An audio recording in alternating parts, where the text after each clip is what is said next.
YouTube found community, Faces fans, random people on the internet. My name is Giggens, and we're here today to talk about the brand new release from Rhino Records, part of their Rocktober collection, Faces, Early Steps, the first recordings from 1969. When Steve Marriott left the Small Faces in early 1969 to eventually begin what became Humble Pie, the rest of the band wanted to continue. Mac, Kenny Jones, Ronnie Lane, they were like, you know what? We want to keep this band going. This is obviously our career. We love what we're doing here. We can keep going with this. As they were friends with everybody in the music scene, as is the case with most bands and most musicians, you know everybody at some point, one shape or another.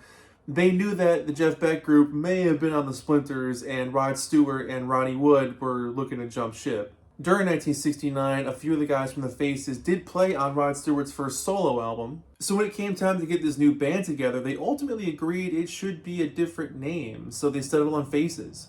And the record company was not stoked on that. Small Faces was brand loyalty at this point. They were like, this is a really stupid move. They were like, people know the Small Faces. Let's just stick with this.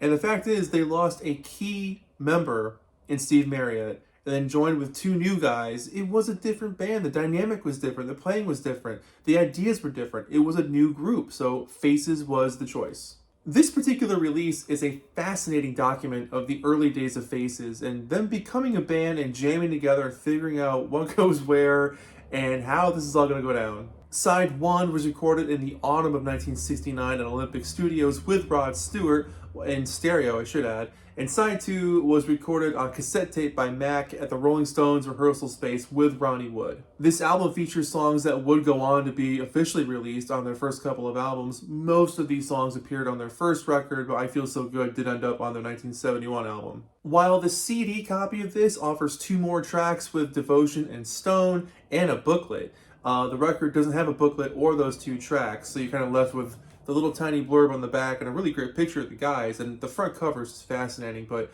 I wish it came with a booklet, but I'll have to pick up the CD copy now. From what I can dig up online, and from what I can understand in my general knowledge of rock and roll history, Rod Stewart didn't really join Faces until maybe October of 1969. That's when they got together and did the rehearsals at the Olympic Studios in London. And Ronnie Wood was around, I guess, in the summer of 69, maybe like July or August. So he's on side 2, but Rod Stewart's not on side 2. Ronnie does most of the vocals on side 2, whereas Rod does the vocals on side 1. And it's like hearing 2 different bands. I believe the reason why they start with the autumn recordings as opposed to the summer ones is because the sound quality is absolutely phenomenal. It sounds so crisp and rich and clean. It sounds like you're in the room with the guys. It's unreal. The early classic Shake, Shudder, and Shiver opens this record, and man, the absolute shredding that is on this song will blast through your speakers. If you've got a decent setup, like, this thing is rich and dynamic and such a joy in the ears. The drums are just rich and booming. The guitars are full and sharp. Rod's voice is so raw and rockin'. It's just an experience. And I think my biggest takeaway too is, like, you hear a different level of excitement with Rod on the tracks. Side 2 obviously sounds wonderful. It's a lot of fun. But with Rod in the mix, it's almost like everyone kind of went, oh, this could work. We can do this. Devotion comes up next, and I love the interplay between the gentle organ, the beautiful lead guitar, and the bass that rounds it all out. Again, Rod comes through the speakers like he's in the room with you. Kenny's holding it down on the hi-hat cymbal until he just kicks things into high gear. And that shared lead vocal between Ronnie Lane and Rod Stewart is just at times tender, at times rockin', but always a beautiful blend. I love how the song builds up but always takes its time. Track 3 is Train, and I love how this song has a lot of just chattering in the beginning, figuring out what to do, where to go, making sure things are up and running. But Kenny comes in with this killer shuffle groove, and the guitars and drums file in after that, and we're off. Hearing everyone on their own groove here is just like a wonderful combination for the ears to enjoy, but you hear the excitement in the room, and combined with the fact that, again, side 1 sounds so incredible, you're just in for a mind-blowing listening experience. Side 1 ends with Flying, and it's a rough mix of a Take 1, another classic that would end up on their first full-length album in 1970, but it really just shows how locked in they were, and they kind of knew where the song was going to go. The guitars sound like a battle cry, Rod's voice is yearning for peace, and Kenny's drumming on this thing is just like the perfect touches with the cymbals to give that nice little accent mark on the beats. The group vocals in the middle are smooth and cool, and the song just rips. Side 2 is the earlier recordings from summer of 1969. Bermondsey recorded the Rolling Stones rehearsal space on Bermondsey Street. And this really shows where the group was trying to figure out where they can go next, kind of waiting for Rod to join the group and like really take off. I Feel So Good is a Big Bill Brunsey cover, and this thing is just a bluesy rockin' jam of a time. You get this joyous piano, this wonderful harmonica, and super shuffly cymbal work from Kenny Jones.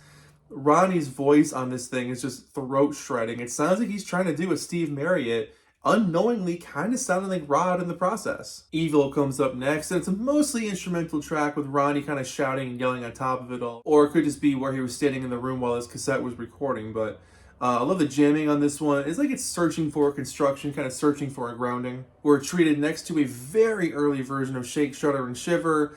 Again, Ronnie on lead vocals. Again, almost sounding like Steve Marriott and Rod Stewart kind of combined, but just ripping through vocally. I love hearing the enthusiastic drums.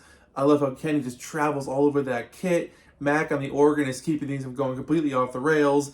And it's cool to see where this song would eventually, what it would eventually sound like and become. The album ends with Pineapple and the Monkey. This Ronnie Wood song has some excellent guitar phrases and organ swirling in and out of it. Kenny blasts away on the cymbals as the song takes off, and they bring it all back together to that groove again. But a very cool early version of a song that would show up about a year later again on the debut album. So here's the back cover. Love that picture of the guys.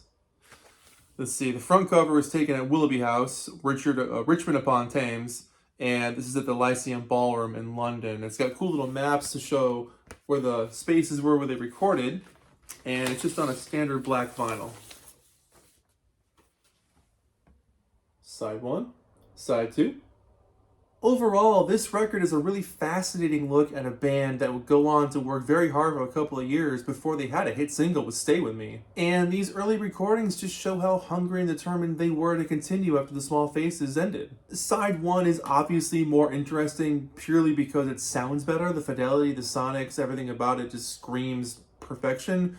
Whereas side 2 is most fascinating for context, historical purposes, like you have the band pre-Rod Stewart, but with Ronnie Wood in the mix. I do want to pick up the CD copy at some point for those bonus tracks and for the booklet, because I think it, historically, contextual-wise, you need to have some information on this thing. If you're a Faces fan, this is essential. If you're a classic rock fan, you might find this cool just to hear the process of a band figuring things out and wondering what's going to happen next. Overall, I'm feeling a 7 out of 10 on this record, only because I wish side 2 sounded like side 1.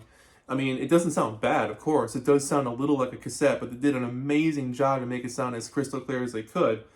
That being said, the excitement and the energy of having Rod in the mix does make a difference. You can tell how young they were in summer of '69. It's just jamming.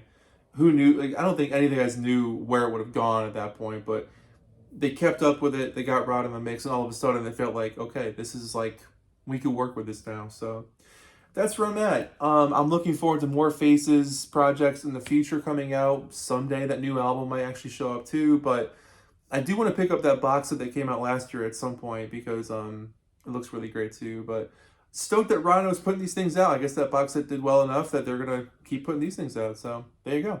My name is Giggens. Thank you so much for watching. I'll see you guys in the next episode. Take care of yourselves. Let me know what you think about this thing. I'll see you next time. Bye-bye.